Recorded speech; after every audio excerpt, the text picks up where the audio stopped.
Vamos, martes ya, 15 de marzo. ¿Cómo pasa el tiempo? Madre mía. Bienvenidos a La Rioja Directo. No sé si les habrá pasado a ustedes, ha sido asomarse por la ventana. Y madre mía, hoy era el día idóneo para saber quién tiene garaje y quién no. Hemos visto muchas fotos a través de las redes sociales. Tenemos aquí alguna de las informaciones y es que esta calima que ha llegado a nuestro país, bueno, pues nos ha dejado, como decimos, una lluvia de barro inmensa. Bueno, pues que ha dejado los coches, pues como hemos podido ver todos esta misma mañana. Y por cierto, nos avisan aquellos que estén pensando ya en llevarlo rápidamente a lavar su vehículo, que esperen un poco, que parece que la cosa quizás se alargue un poquito más. Bueno, como les decimos, comenzamos el programa de hoy con muchísimos temas, de nuevo centrados también, poniendo ese foco de atención en Ucrania, y en esas muestras seguimos recabando pues testimonios solidarios. Hemos tenido ONGs, asociaciones, caravanas, como el otro día Caravana Hispana, y hoy vamos también con iniciativas individuales. Nos vamos a ir hasta Cracovia, es donde está, creo, ahora mismo nuestro siguiente invitado. Él es Irian Vélez de Mendizábal, y lo tenemos ya, si todo nos funciona muy bien, al otro lado de la videollamada. Muy buenas, Irian. Muy buenas. Bueno, menuda historia tienes también para contarnos, Irian. Lo primero, ¿qué años tienes? Tengo 14 años. Tienes 14 y eres riojano. De Logroño, ¿no? Vives aquí en La Rioja. Bueno, ¿por qué decidiste, te fuiste ya hace más de una semana, decidiste coger el coche e irte con tu madre, si no me equivoco, a ver qué podíais hacer, ¿no? ¿Es así? Sí, pues vimos cómo estaba la cosa por las noticias, por muchos medios, y decidimos ayudar como sea, y pensamos que la mejor forma de ayudar era acogiendo a alguien en nuestra casa e ir directamente a donde está más o menos ocurriendo esto. Uh-huh. Vosotros ibais sin nada preparado, me refiero, Irian, ibais un poco a la aventura a ver qué os encontrabais allí. Sí, así es. Uh-huh. Cogimos el coche con con un poco de material médico, sacos de legumbre, Uh-huh. y vinimos hasta aquí y nos costó más o menos 4 días. 4 días llegar hasta allí, no tuvisteis ningún problema para llegar hasta el punto. Y llegasteis allá, Irian, ¿y qué hicisteis? Porque al final, para la gente que nos está viendo, que hay mucha gente, ¿no?, que nos está diciendo, oye, yo lo oigo, ¿no?, en amistades, pues me gustaría cogerme una furgoneta e irme allí también a traerme refugiados, pero no es tan sencillo, ¿no, Irian? No, no es tan sencillo porque está todo muy desorganizado, pero no es porque no se organicen bien, es porque es tan inmediato lo que está ocurriendo que no se puede actuar del todo como se quiere. Uh-huh. Uh-huh. Así pues un tanto difícil lo que es venir a ayudar. Porque vosotros hasta el momento, Irian, ¿qué habéis hecho? Cuéntanos. Nosotros el primer día fuimos a Médica, que es un pueblo que está justo en la frontera entre Ucrania y Polonia, y estuvimos con World Central Kitchen, que es una ONG que da comida, o sea que sí, da comida, A la y gente que...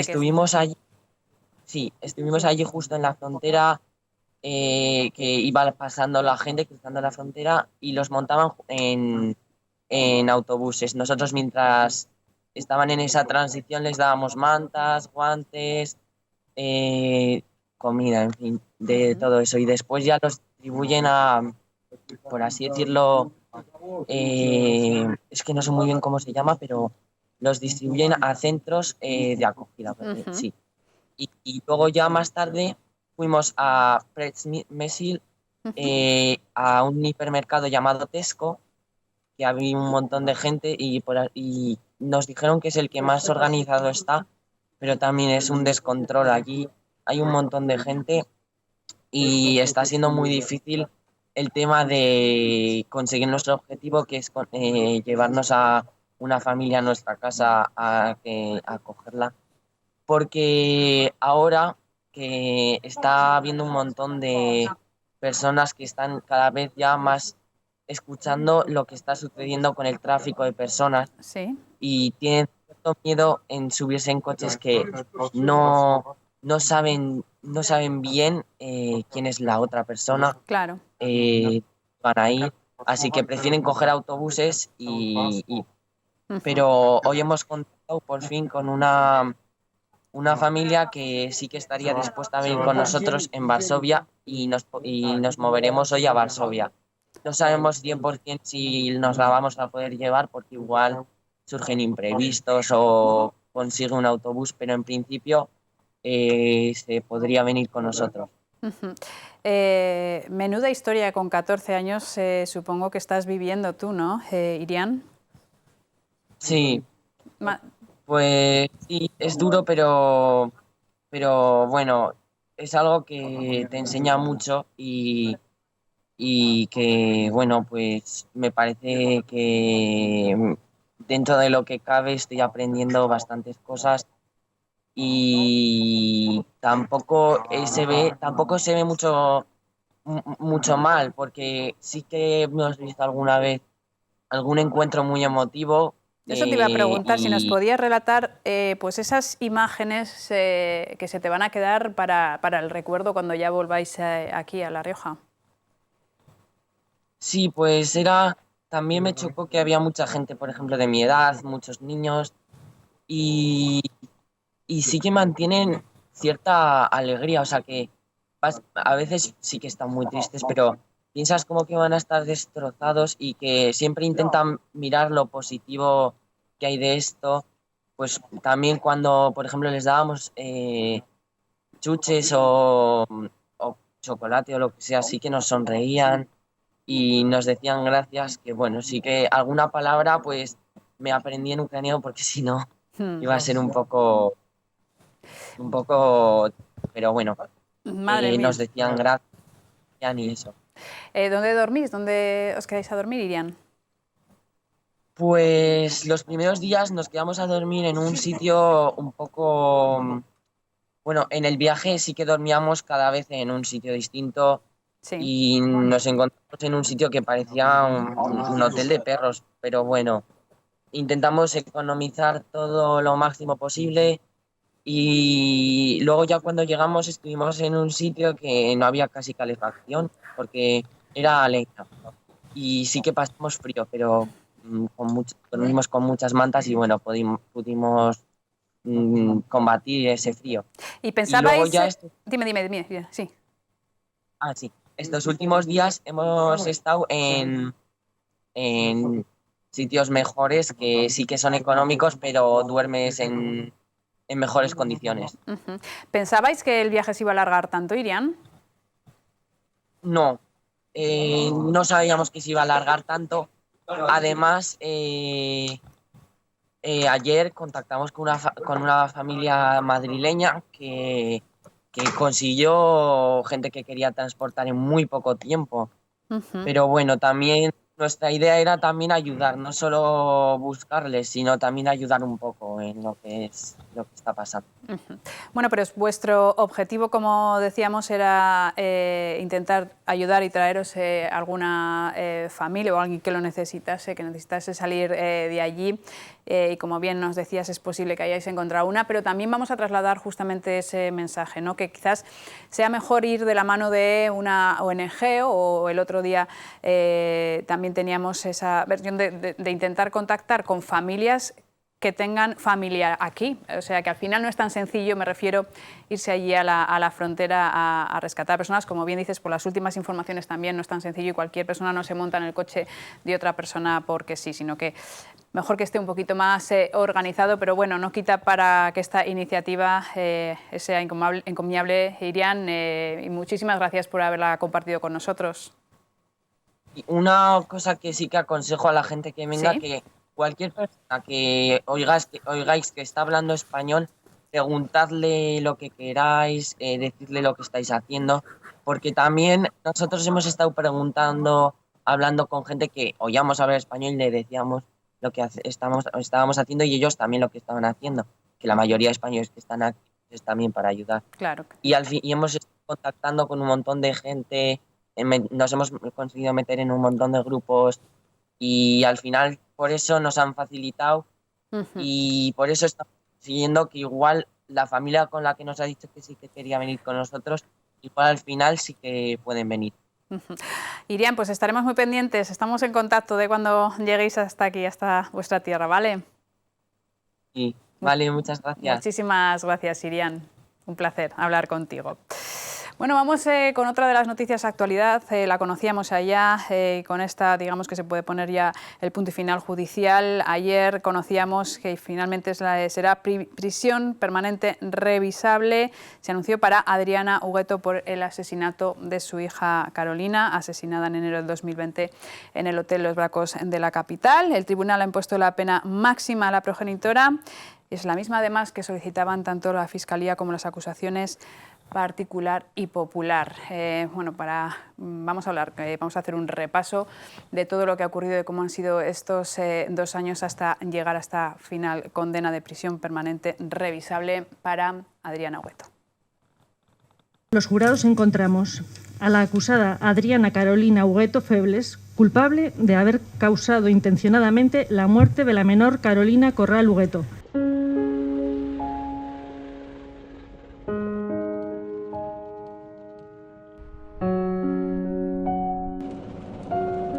Ni suicidarme yo, ni hacerle daño a mi propia hija.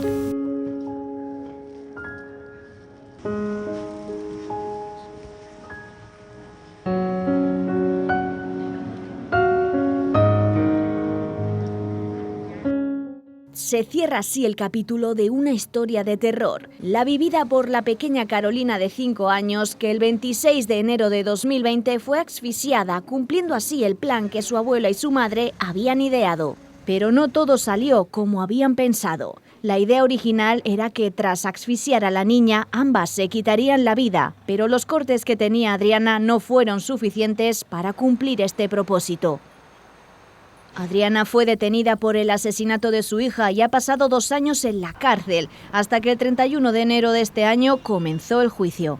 2 semanas en las que policías, forenses, médicos, familiares declararon para intentar montar un puzzle en el que la mala relación de Adriana con el padre de la niña parecía ser el detonante de todo. Él es una persona que parece que no, pero es muy agresiva, mucho. La gente lo conoce como una persona súper cariñosa, súper melodiosa, que no rompe un plato. Ella en todo momento ha querido hacer la vida imposible, pero a todo mi círculo. O sea, empezó con mis padres en cuanto venían también a ayudarme ya les perseguía con el coche. Me acosaba. Salía del trabajo, salía a las 9:30 y estaba esperándome con el coche. Tenía una frustración tremenda por haber perdido la custodia de Carolina y estaba obsesionada con ese tema. Desde el principio, tanto Adriana como algunos familiares han sostenido la hipótesis de que la abuela fue la que ideó todo. Asfixió a la niña, cortó a Adriana con un cuchillo y después se ahogó en el Ebro. Pero algunas pruebas tumbaban esta versión. A Carolina le administraron durante meses un sedante no apto para niños, el mismo que utilizaron el día de su muerte. Además, los vídeos de despedida grabados por Adriana y las búsquedas en los teléfonos móviles de Olga y Adriana dejaban entrever las intenciones de ambas. La verdad es que nunca me hubiese imaginado que tuviese que hacer un vídeo que no va a haber solo 1 o 2 personas, sino que van a haber miles de personas. Y llegó a concretar que habían decidido que fuese su madre la que acabase con la vida de la niña, que después la ayudaría a suicidarse a ella y que finalmente Olga se quitaría la vida también. Dice que en ese momento ya no quiso ver cómo acababan con la vida de la niña y se metió en el baño para ello, que cuando salió del baño la niña ya no respiraba y que a continuación su madre le ayudó a cortarse las venas a ella y ya lo siguiente que recuerda es despertarse en la bañera. Después de poner todas las pruebas sobre la mesa y con la frialdad de Adriana durante todo el juicio, tanto la Fiscalía como la acusación particular y popular ratificaron su petición de prisión permanente revisable. Aunque fuera la abuela la que hubiera apretado la boca y la nariz a la menor, la madre, Adriana Carolina, estaba presente y no evitó no evitó, sino que lo consintió. ¿Por qué? Porque lo tenía planificado llevarlo a cabo, porque quería la muerte de su hija. Un día después, el jurado popular declaraba culpable a Adriana de asesinar a su hija, concluyendo así uno de los juicios más mediáticos que ha vivido La Rioja y una historia que será difícil de olvidar.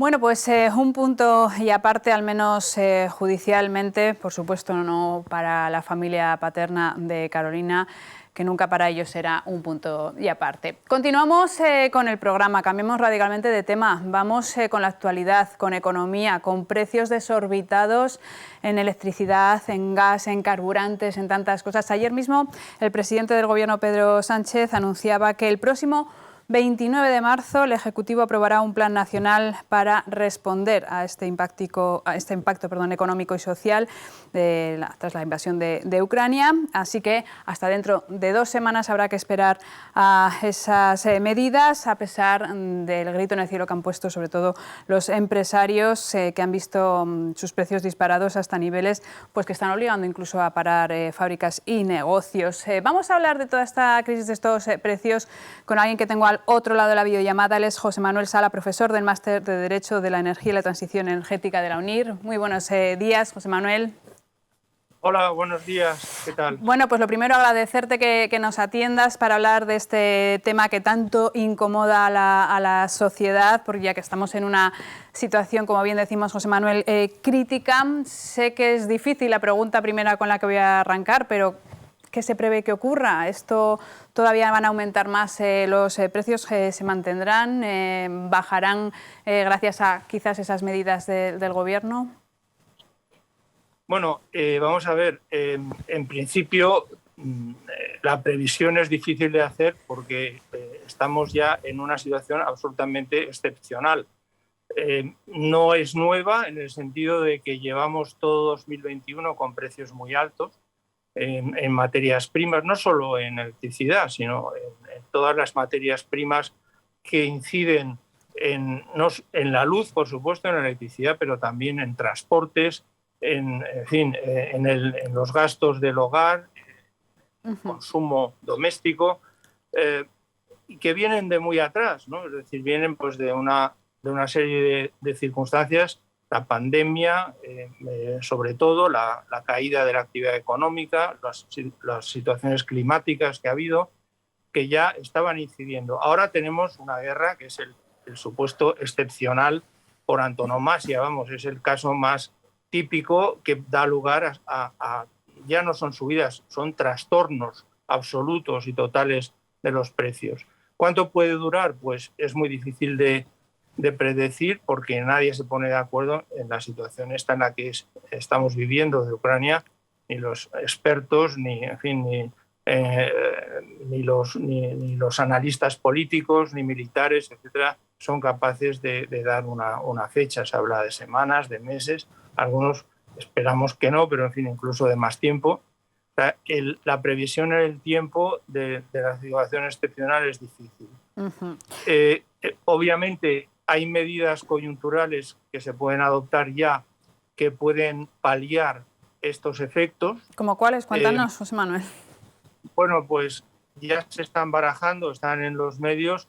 Una muy clara es el tema de los impuestos. Lo que pasa es que los impuestos, en el caso concreto de la electricidad, ya se han bajado o están suspendidos.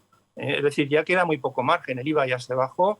Está suspendido el impuesto de la electricidad, entonces queda muy poco margen para bajar lo que era una partida muy importante del precio de la luz, que eran impuestos, ¿no? En este momento queda poco margen.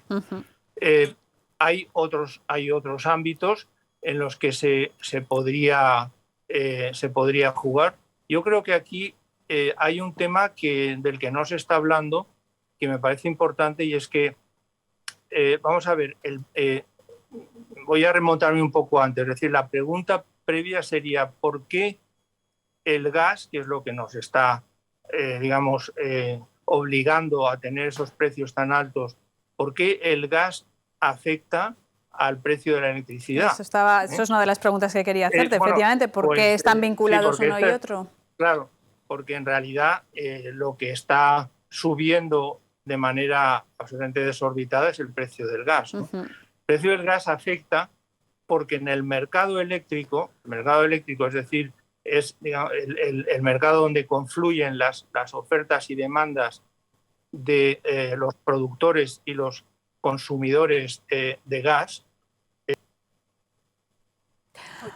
Bueno, parece que hemos tenido un pequeño problema de conexión, pero retomamos esa pregunta, José Manuel, para que lo entienda la sociedad, la gente que nos está viendo, ¿por qué está supeditado el precio, por qué están vinculados el precio del gas y de la electricidad? Bueno, muy resumidamente, o sea, en el mercado de la electricidad confluyen ofertas de las distintas vías de producción de electricidad, que son pues las distintas tecnologías. Entonces, hay unas que son más baratas, que son muy baratas, que son las centrales nucleares o las centrales eléctricas, las centrales hidroeléctricas, es decir, el agua. Y hay otras, sobre todo las instalaciones de ciclo combinado, que funcionan a base de gas natural, que son las más caras. Entonces, este es un mercado que el precio se fija en función de la oferta más cara que resulta casada, es decir, en la que hay una aceptación por parte de la demanda. Y la oferta más cara normalmente suele ser la del gas. Esto es así no solo en España, sino en toda Europa. Es decir, este tipo de mercado, que se llama marginalista, hace que el precio último lo marque la tecnología más cara. Y, insisto, la tecnología más cara pues es la que funciona a base de gas. Con lo cual, cuando sube el gas, pues ese precio, que es el que se aplica a toda la electricidad, no solamente a las unidades, digamos, que funcionan con gas, sino a todas las ofertas que han resultado casadas, ese precio pues es muy caro. ¿Las eléctricas están haciendo ahora su agosto, José Manuel, con esta subida de precios, entonces? Bueno, yo creo que eso es un titular un poco populista, ¿no? Es decir, las eléctricas realmente no están haciendo su agosto por dos razones, ¿no? Primera, porque por lo menos en el 2021, que ya subió mucho el precio, tenían prácticamente toda su producción vendida no a precio del mercado al contado, que es el que estoy explicando, sino a un precio aplazado, es decir, a contratos a plazo, que estos se referencian a un precio fijo durante mucho más tiempo y que están a salvo de esas subidas y bajadas que son típicas del mercado spot, ¿no? Por tanto, las oscilaciones en el mercado diario pues no las han notado tanto. En todo caso, también es cierto que ya el gobierno en septiembre del año pasado dictó un decreto ley en el que se establecía que los digamos, sobreingresos que obtuviesen las eléctricas gracias a estos precios altos del gas, es decir, que tenían que minorarse y, digamos, devolverse al sistema. Y esto es lo que han estado haciendo. Por lo tanto, esta es una medida que termina a finales de este mes, pero que yo me imagino que probablemente se prorrogará, se va a prorrogar, ¿no?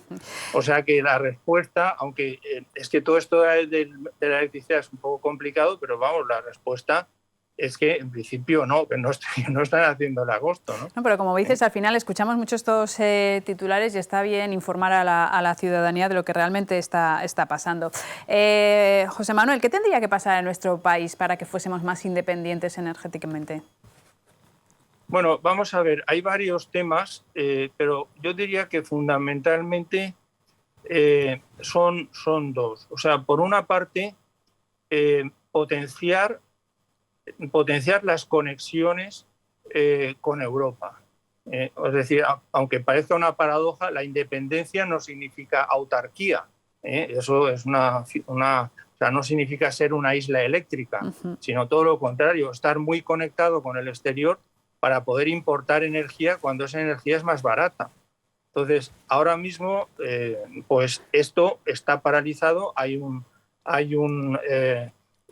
unos proyectos, digamos, de conexión con Europa a través de Francia que han estado parados, pues sencillamente porque, en fin, a los franceses no les ha interesado pagar su parte, porque ellos lo tienen resuelto a través de las centrales nucleares que tienen, ¿no?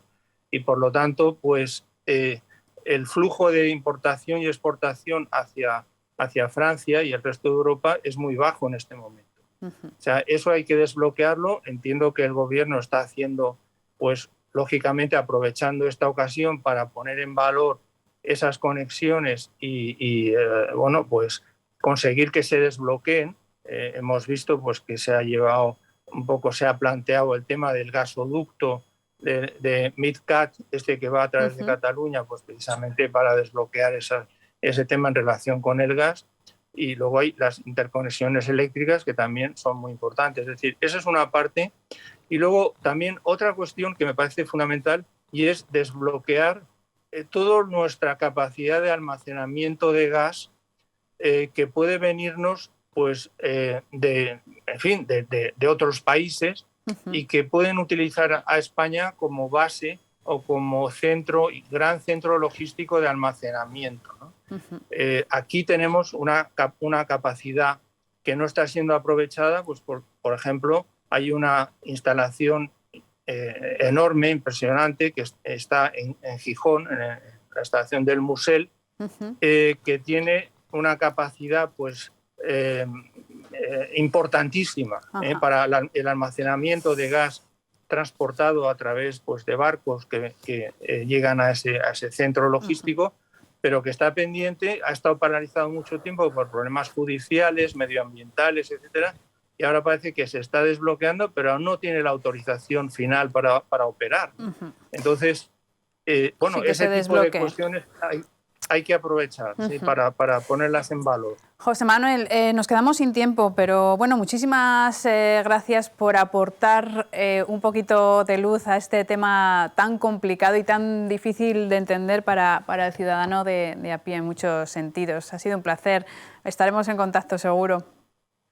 Encantado. Ha sido un placer. Muchas gracias a vosotros. Muchísimas gracias, José Adiós. Manuel. Adiós. Nos vamos a publicidad, señores, pero venimos con otros temas también muy interesantes. Hasta ahora.